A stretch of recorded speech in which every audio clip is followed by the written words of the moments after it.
Hello everyone, आपका हमारे channel पर स्वागत है। आज की इस वीडियो में सी प्रोग्राम करेंगे। ठीक है, ये सीएससी से रिलेटेड है। जो सीएससी ब्रांच के स्टूडेंट्स हैं, बीटेक में है या फिर जो 12th क्लास में है, उनको अलग अलग लैंग्वेज में प्रोग्राम लिखने पड़ते हैं। तो यहाँ पर मैं सी प्रोग्राम में आप लोगों को 2 नंबर्स के सम का प्रोग्राम लिखवाने जा रहा हूँ।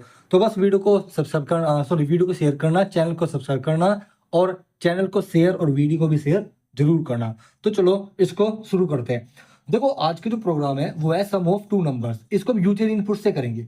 यूजर इनपुट का मतलब तो आप लोग समझते होंगे ना, यानी कि प्रोग्राम को नंबर हम देंगे। ठीक है, रैंडमली नंबर हम उनको प्रोवाइड करेंगे और प्रोग्राम उन दोनों का हमको सम प्रोवाइड करके देगा। तो उसको सी प्रोग्राम में लिखेंगे। देखो यहाँ पर लिखेंगे हैश इंक्लूड stdio.h। सबसे पहले हमें अपनी हेडर फाइल को इंक्लूड करना पड़ता है। अब ये हेडर फाइल काम करती क्या है, जो भी फंक्शंस में हम रेडीमेड फंक्शंस को यूज करते हैं, जो भी हम प्रोग्राम में रेडीमेड फंक्शंस का जब भी हम उनका यूज करते हैं, तो उनकी जो डेफिनेशन है वो किसके अंदर प्रेजेंट होती है, इसके अंदर। ठीक है, उनकी जो डेफिनेशन होती है कि वो है क्या, कंपाइलर उनको पता कैसे चलेगा कि जो फंक्शन हम या फिर कीवर्ड्स या फिर कुछ भी ऐसी चीज हम इस्तेमाल कर रहे हैं जो रेडीमेड हो प्रोग्राम के अंदर, तो कंपाइलर को कैसे पता चलेगा कि वो इस प्रोग्राम का हिस्सा है। उसकी डेफिनेशन इस फाइल के अंदर लिखी हुई होती है। ओके, अब इसके बाद देखेंगे मेन फंक्शन के अंदर आएंगे। और अब देखो, मैंने यहाँ पर मेन से पहले इंट का यूज नहीं किया। अब देखो, मेन्स के पहले हमने इंट का यूज क्यों नहीं किया, क्योंकि कंपाइलर टू कंपाइलर डिपेंड होता है कि मेन फंक्शन एक रेडीमेड फंक्शन है। इसको आप रिटर्न टाइम यहाँ पर लिख भी सकते हो और आप चाहो तो नहीं भी लिख सकते। कंपाइलर टू कंपाइलर डिफाइन होता है। लेकिन आज की जो ऑनलाइन कंपाइलर है उनमें आप लोग ज्यादातर देखोगे तो आपको यहाँ पर रिटर्न टाइम यहाँ पर लिखा हुआ जरूर मिलेगा। तो ये कंपाइलर टू कंपाइलर डिपेंड करता है कि मेन का रिटर्न टाइप लिखना है या नहीं करना है। ठीक है, या फिर नहीं लिखना है। अब देखो, इसके अंदर आएंगे कर्ली ब्रैकेट क्यों, यानी किसका ब्लॉक है, मेन का ब्लॉक स्टार्ट हो गया। और मेन क्या है, एक लाइब्रेरी फंक्शन है। अब इसके अंदर आते ही हमें सबसे पहले यहाँ पर काम क्या करना होगा, सबसे पहले हम यहाँ पर जितने नंबर्स का हमें सम निकालना है सी प्रोग्राम में, या फिर जितने भी नंबर के सम का हमें प्रोग्राम लिखना है, उतने नंबर्स को हम यहाँ पर क्या करेंगे, डिक्लेयर करेंगे। तो देखो, वो इंटीजर टाइप के होंगे। ठीक है, इंटीजर टाइप के होंगे, उनका टाइप हमने मान लिया एक नंबर n है और एक नंबर है n2। ठीक है, अब देखो, अब हमें ये नहीं पता कि यहाँ पे हमें कितने नंबर डिक्लेयर करने हैं या फिर हमें यहाँ पर कितने वेरिएबल डिक्लेयर करने हैं। तो अभी हम यहाँ पर कुछ नहीं लिखेंगे, यहाँ पर हम इसको एज इट इज छोड़ देंगे। और इसके बाद हम लोग क्या करेंगे, हम प्रोग्राम को हम कंटिन्यू रखेंगे। पैरेलली हम साथ के साथ जितने भी वेरिएबल की हमें जरूरत पड़ती रहेगी, हम उसको यहाँ पर साथ के साथ डिक्लेयर कर देंगे। तो ये इजी तरीका है यहाँ पर डिक्लेयर करने का वेरिएबल्स को। तो इसके बाद हमने यहाँ पर n1 n2 नाम के 2 वेरिएबल्स ले लिए। ठीक है, अब हम यूजर से क्या लेंगे, इनपुट लेंगे। तो सबसे पहले हम यहाँ पर प्रिंट फंक्शन का यूज करके एक मैसेज को फ्लोट कराएंगे, क्या दिखाएंगे, उसको डिस्प्ले करेंगे कि enter enter enter number one. ठीक है, सेमीकोलन कि जो फर्स्ट नंबर है उसको एंटर करो। उसके बाद हम यहाँ पर स्कैनएफ के थ्रू हम यहाँ पर क्या लेंगे, इनपुट लेंगे। ठीक है, तो %d यानी कि फॉर्मेट स्पेसिफायर ये बताता है कि जो यूजर से हमें नंबर मिल रहा है वो किस टाइप का मिल रहा है, %d टाइप का। %d होता है आपका इनपुट के लिए, सॉरी इंटीजर के लिए, %f होता है फ्लोट के लिए, %c होता है करेक्टर के लिए और %s होता है स्ट्रिंग के लिए। ओके, अलग अलग चीज के लिए अलग अलग फॉर्मेट यहाँ पर स्पेसिफायर का है। इसके बाद यहाँ पर लिखेंगे एड्रेस ऑपरेटर। एम्परसेंट ऑपरेटर है जिसको हम बोलते हैं एड्रेस ऑपरेटर। ठीक है, इसके साथ हम लगा देंगे n1, क्योंकि हम पहला नंबर ले रहे हैं इनपुट से। ठीक है, तो वो % टाइप का यानी कि इंटीजर टाइप का होगा और उसको नंबर को लेकर के n1 के एड्रेस पर क्या कर देगा, स्टोर कर देगा। ठीक है, कौन, अपना प्रोग्राम। और प्रोग्राम को उसका एड्रेस कैसे पता चलेगा n1 का, इस एम्परसेंट ऑपरेटर के थ्रू। एम्परसेंट ऑपरेटर होता है ना, कीबोर्ड में देखोगे, मोबाइल में भी देखोगे तो आपको एम्परसेंट ऑपरेटर मिलेगा। तो वो एड्रेस ऑपरेटर होता है जो कि n1 का एड्रेस प्रोग्राम को बताता है। इसके बाद हम सेकंड मैसेज फ्लोट कराएंगे। ठीक है, क्योंकि देखो, मुझे पता कैसे चला कि मुझे सबसे पहले नंबर ही लेना है, क्योंकि मुझे सम करना है प्रोग्राम को, तो उसके लिए हमारे पास वैल्यू का होना बहुत जरूरी है। तो इसके लिए हम सबसे पहले फर्स्ट नंबर लेंगे। ठीक है, हमने फर्स्ट नंबर n1 में स्टोर करा लिया। अब इसके बाद हम अपना सेकंड नंबर लेंगे। यहाँ पे लिखेंगे एंटर सेकंड नंबर, ऐसे भी लिख सकते हो, सेकंड नंबर। ठीक है, इसके बाद फिर हम स्कैनएफ के थ्रू क्या ले लेंगे, इनपुट ले लेंगे यूजर से % आपका होगा वो नंबर। ओके, यहाँ पर कॉमा आएगा, M% उसको n2 में जाकर के स्टोर करा देंगे। ठीक है, यानी कि हमारे पास 2 नंबर भी हो गए। अब देखो, मैंने यहाँ पर अलग अलग तरीके से क्या लिया, अलग अलग तरीके से मैंने यहाँ पर वैल्यू को इनपुट लिया। मैंने यहाँ पर अलग अलग तरीके से इनपुट लिया, n1 में अलग, n2 में अलग, ठीक है। इससे क्या होगा, इससे नंबर ऑफ लाइंस बढ़ेगी और प्रोग्राम में जो हमारी मेमोरी है वो ज़्यादा से ज़्यादा यूज होगी, ठीक है। तो हमें एफिशिएंट प्रोग्राम बनाना है। तो एफिशिएंट प्रोग्राम बनाने के लिए हमें यहाँ पर करना क्या होता है कि मिनिमम से मिनिमम लाइन यूज हो, यानी कि कम से कम मेमोरी यूज हो और टाइम भी कम से कम लगे प्रोग्राम को हल होने में। यानी कि जब कम प्रोग्राम सोल्व होएगा, वो रन होएगा, रन होने पर जब उसकी कंप्यूटेशन होगी तो वो मिनिमम टाइम में हो जानी चाहिए। तो आप इसको ऐसे भी कर सकते हो, इन दो लाइन को ऐसे लिख करके आप प्रिंट फंक्शन का एक बार यूज करके, इस scanf का एक बार यूज करके आप यहाँ पर प्रोग्राम को एफिशिएंट बना सकते हो। कैसे, ऐसे प्रिंट एफ मैंने लिखा एंटर बोथ नंबर्स, या फिर एंटर टू नंबर्स, ठीक है। दो नंबर्स हमने एक ही बार मैसेज फ्लोट करा दिया कि दो नंबर्स हमें दे दो, ठीक है। अब इसके बाद स्कैनएफ के थ्रू हम एक ही बार क्या ले लेंगे, यूजर से इनपुट लेंगे। परसेंटेज डी ये हमने दो बार क्यों लिखा, क्योंकि हमारे पास दो वैल्यूज आ रही है इंटीजर टाइप की। तो परसेंटेज डी एक n1 के लिए और परसेंटेज डी n2 के लिए, ठीक है। यहाँ पर कोमा लगाएंगे, m%n1 m%n2, यहाँ पर इसको क्लोज कर देंगे। यानी कि एक बार तो m%n1 जो वैल्यू n1 में स्टोर होनी है वो n1 में स्टोर होगी, यानी कि पहले वाली परसेंटेज डी किसके लिए, n1 के लिए, और सेकंड वाला परसेंटेज डी किसके लिए, n2 के लिए। इसके बाद यहाँ पर हमारा आधा टास्क तो हो चुका। क्या टास्क, कि हमें नंबर लेने थे दो।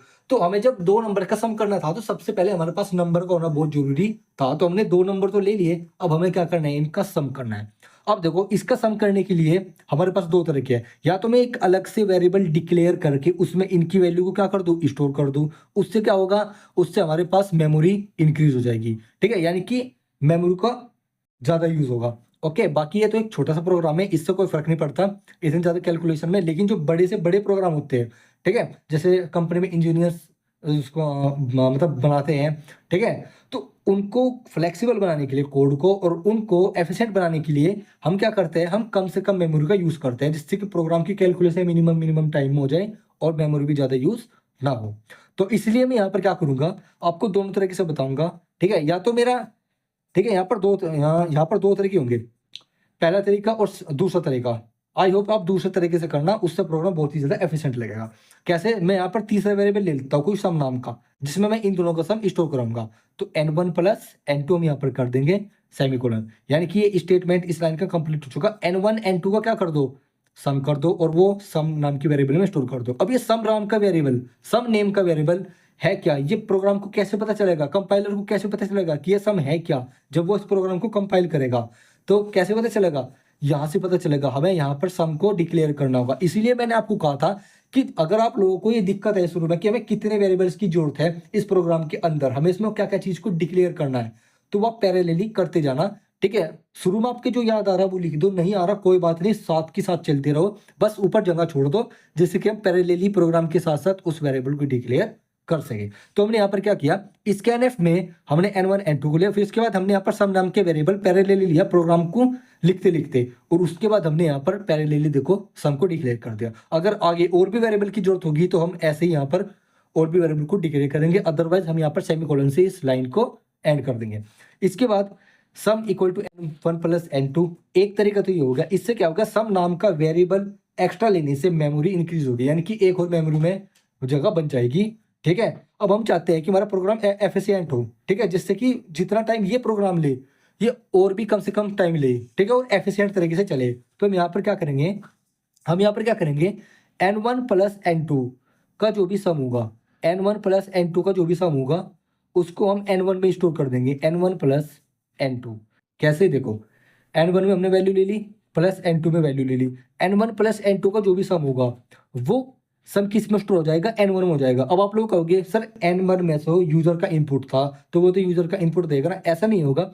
जैसे n1 में यूजर, देखो n1 में यहाँ तक तो यूजर इनपुट होगा, लेकिन यूजर इनपुट n2 के साथ, n1 की वैल्यू n2 के साथ प्लस होकर के एक न्यू वैल्यू आ जाएगी, और वो वैल्यू स्टोर हो जाएगी किसमें, n1 में दोबारा से। यानी कि जो पहले वाली वैल्यू होगी उसको वो ओवरराइड कर देगा, यानी कि उस वैल्यू को वो कैंसिल कर देगा और उसकी जगह उस वैल्यू को रिप्लेस कर देगा।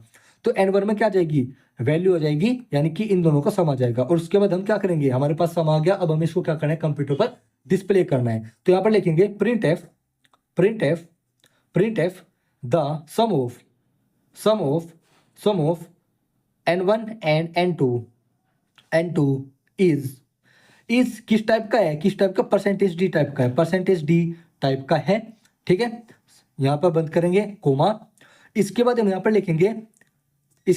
लिखेंगे कि वो जो परसेंटेज डी वैल्यू है, ये जो इंटीजर वैल्यू है, ये कहाँ से आएगी, n1 से आएगी। क्यों? क्योंकि n1 में हमने इसको स्टोर करा दिया दोबारा से।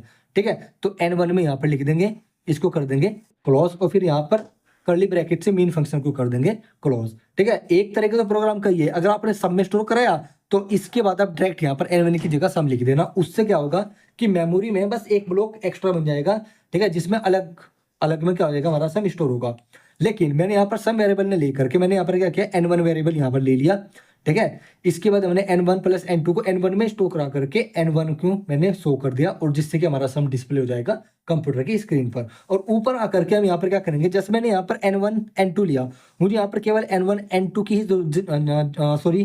n1 और n2 की हमने यहाँ पर जरूरत पड़ी, तो हम यहाँ पर क्या कर देंगे, सेमीकोलन से इसको क्लोज कर देंगे। और यहाँ से मैं सम को हटा रहा हूँ क्योंकि मैंने सम नहीं लिया। अगर मैं सम लेता तो मैं यहाँ पर सम लिख करके सेमीकोलन यहाँ पर लगा देता। तो देखो, इस तरीके से प्रोग्राम हम लिख सकते हैं सी लैंग्वेज में 2 नंबर्स का। ठीक है, आई होप कि आप लोगों को प्रोग्राम समझ में आया होगा। बाकी मैं एक बार फिर से आप लोगों को बता देता हूँ कि मैंने stdio.h को इंक्लूड किया, जिसमें कि रेडीमेड फंक्शंस जो हम यूज कर रहे हैं, प्रिंटफ, स्कैनफ, इनकी डेफिनेशन इसके अंदर लिखी हुई है।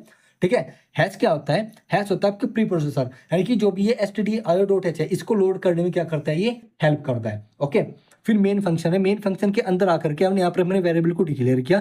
अब हमें ये नहीं पता था शुरुआत में कि हमें कितने वेरिएबल की जरूरत है, तो इसलिए मैंने यहाँ पर स्पेस छोड़ करके अगली लाइन में मैंने पैरेलली प्रोग्राम को लिखते चला गया, और उसके साथ साथ मैं यहाँ पर वेरिएबल को डिक्लेयर करते चला गया। ओके, हम यहाँ पर प्रिंट एफ यानी कि एंड यूजर से जब हम इनपुट लेंगे, यहाँ पर 2 तरीके हैं। या तो हम प्रिंट एफ फंक्शन का 2 बार यूज करके हम यहाँ पर इनपुट ले सकते हैं, उससे क्या होगी, मेमोरी इंक्रीज होगी। ठीक है, प्रोग्राम एफिशिएंट नहीं होगा। बाकी एक छोटा सा प्रोग्राम है, इससे कोई ज़्यादा फर्क नहीं पड़ेगा, लेकिन फिर भी हम प्रोग्राम को इससे भी ज़्यादा एफिशिएंट और मिनिमम टाइम में कैलकुलेशन हो जाए, वो हम यहाँ पर करना चाहते हैं। तो उसके बाद हम यहाँ पर क्या करेंगे, हमने एक ही बार मैसेज प्रिंट कराया 2 नंबर्स के लिए, और एक ही बार हमने स्कैनफ फंक्शन के थ्रू इनपुट ले लिया, दोनों वैल्यूज एक साथ ले ली। और एम्परसेंट ऑपरेटर क्या काम करता है, एम्परसेंट ऑपरेटर जिस वेरिएबल में वैल्यू स्टोर करनी है उसका एड्रेस वो बताता है प्रोग्राम को। ठीक है, उसके बाद यहाँ पर जब 2 नंबर आ जाएंगे तो हमारा काम हो जाएगा 2 नंबर को सम करने का। ओके, अब हमने यहाँ पर सम कर दिया। अब सम करके जो सम है, या तो मैं दूसरे वेरिएबल में या तो मैं तीसरे वेरिएबल में उसको स्टोर करा दूं, या फिर मैं इनमें से किसी एक वेरिएबल में उसको वापस से स्टोर करा सकता हूँ। अगर मैं तीसरा वेरिएबल लेता हूँ, उससे मेमोरी इंक्रीज होगी। ठीक है, और मैं चाहता हूँ कि हमारा प्रोग्राम एफिशिएंट रहे, ठीक है, कम से कम टाइम में चले, तो वो उतना एफिशिएंट प्रोग्राम होगा। ठीक है, और कम से कम स्पेस ले। ठीक है, तो इसलिए मैंने क्या करा, n1 प्लस n2 को सम करके इनमें से किसी एक वेरिएबल में मैंने स्टोर करा दिया। ठीक है, इससे क्या हुआ, इससे हमारी मेमोरी भी बची और कम से कम समय लगा उसको। ठीक है, और फिर यहाँ पर आकर के हमने उसको प्रिंट करा दिया। यहाँ पर लिखेंगे the sum of the n1 and n2 is percentage d. यहाँ पर परसेंटेज डी लिखना बहुत जरूरी है कि किस टाइप की वैल्यू हमें प्रिंट करनी है, और वो कहाँ से आएगी, n1 से आएगी। अब एक सवाल आपके मन में आया होगा कि हमने प्रिंट एफ में आकर के एम्परसेंट ऑपरेटर का यूज क्यों नहीं किया। देखो, एम्परसेंट ऑपरेटर का यूज हमने क्यों नहीं किया, क्योंकि जब हमने यहाँ पर एम्परसेंट ऑपरेटर का यूज कर दिया तो प्रोग्राम को तो पता चल गया ना कि उसका एड्रेस है क्या। जब उसको एक बार पता चल गया कि n1 का एड्रेस ये है, तो उसको बार बार एम्परसेंट ऑपरेटर की जरूरत नहीं है, फिर उसको पूछने की जरूरत नहीं है। जैसे मैंने कहा कि मुझे कहीं पर जाना है, ठीक है, मुझे किसी की दुकान पर कुछ लेने के लिए जाना है और मुझे उसका एड्रेस नहीं पता, तो मैं किसी से जब अगर एक बार उससे एड्रेस पूछूंगा, तो जब मुझे एक बार एड्रेस पता चल गया तो मुझे दूसरी बार भी जाना है, तो मैं उससे दूसरी बार क्यों एड्रेस पूछूंगा, क्योंकि पहली बार में मुझे नहीं पता था इसलिए मैंने उससे पूछ लिया, लेकिन दूसरी बार में तो मुझको पता होगा ना।